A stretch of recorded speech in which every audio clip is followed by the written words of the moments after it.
মা হওয়ার পর কাঞ্চনের কোন কষ্টটা বুঝতে পারছেন অভিনেত্রী শ্রীময়ী চট্টরাজ। আপনাদের সবাইকে স্বাগত সিনে গসিপে। অভিনেত্রী শ্রীময়ী চট্টরাজ আর কাঞ্চন মল্লিকের পরিবারে এসেছে রাজকন্যা কৃষ্ণীর। জন্মের পর জীবনটা অনেকটাই বদলে গিয়েছে তাদের। ২রা নভেম্বর মা হয়েছেন অভিনেত্রী। মা হওয়ার পর মাতৃত্বের যাত্রার নানান কথা সামাজিক মাধ্যম কিংবা সংবাদ মাধ্যমে শেয়ার করছেন অভিনেত্রী। এবার সাক্ষাৎকারে অভিনেত্রী জানালেন কৃষ্ণী এখন রাত জাগছে। ঘড়িতে এখন ৩:২৫ বাজে। এখন তার বাবাকে দেখো।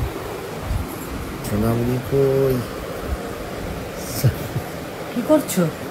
এই তো একটা মায়ের সঙ্গে খেলা হচ্ছে, মায়ের সঙ্গে খেলা। এখন তার মেয়ে ড্যাব ড্যাব করে তাকিয়ে তাকিয়ে দেখছে আর খেলা শুরু হয়েছে, হচ্ছে।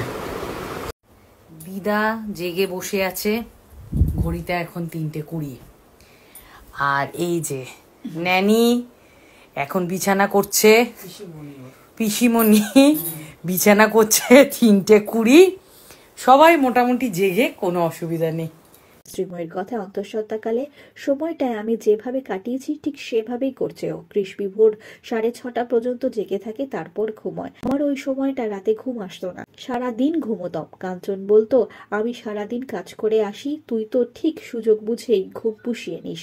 শ্রীময়ী চট্টরাজ জানিয়েছেন অন্তঃসত্ত্বাকালের সময়টা তিনি দুপুরবেলা স্নান খাওয়া করে 12টা থেকে 1টা নাগাদ ঘুমিয়ে পড়তেন। তবে মেয়ে হওয়ার পর তার জীবনটা অনেকটাই বদলে গিয়েছে। দুপুরে ঘুমিয়ে নিলেও রাত জাগতে হচ্ছে তাকে। অভিনেত্রী জানিয়েছেন এখন তিনি কাঞ্চনের কষ্টটা অনুভব করতে পারছেন। তার কথায়, ভোর 6:30টার সময়ও দেখি অতটুকু মেয়ে ড্যাব ড্যাব করে তাকিয়ে আছে। কাঞ্চনের মুখেও একই কথা। তিনি বলেন, মেয়ে ভালোই রাত জাগছে, বেচারা বুঝতে পারছে না কি করবে, খিদে পেলেই কান্নাকাটি করছে। তবে আমরা বিষয়টা ভাগাভাগি করে নিয়েছি।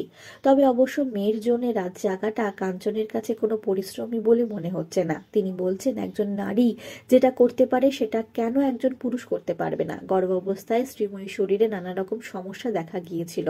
তার কথায়, মা হওয়ার পর ও মেয়ের জন্য সবটা করছে, সেই জায়গায় 2-4টে রাত জাগা ছাড়া আমি আর কিছুই করি না।